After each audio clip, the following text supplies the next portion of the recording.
Assalamualaikum warahmatullahi wabarakatuh. Bismillahirrahmanirrahim. Alhamdulillahirabbil alamin. Anak-anak sekalian, kita berjumpa kembali dengan pelajaran hadis. Sekarang kita masuk hadis ke-1 dengan judul Rukun Islam. Baik anak-anak sekalian, Ustadz bacakan hadisnya. Kalian perhatikan sambil melihat bukunya. Bunyal Islamu ala khamsin.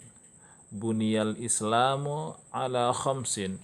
Syahadati an la ilaha illallah, syahadati an la ilaha illallah, wa anna muhammadar rasulullah, wa anna muhammadar rasulullah, wa iqamis salati, wa iqamis salati, wa ita'iz zakati, wa ita'iz zakati, wal hajji, wa saumi ramadana. Artinya, Islam itu dibangun di atas 5 pilar atau pondasi.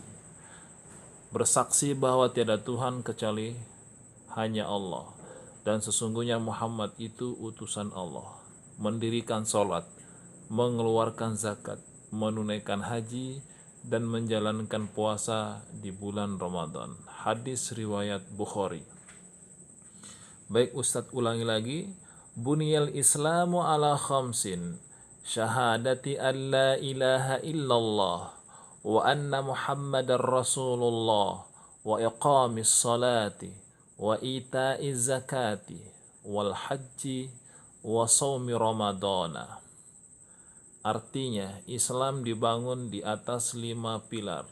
Bersaksi bahwa tiada Tuhan kecuali hanya Allah, dan sesungguhnya Muhammad itu utusan Allah.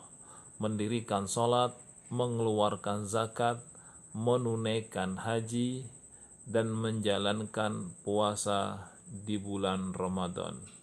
Hadis riwayat Bukhari. Baik, untuk selanjutnya adalah penjelasan hadis ke-1.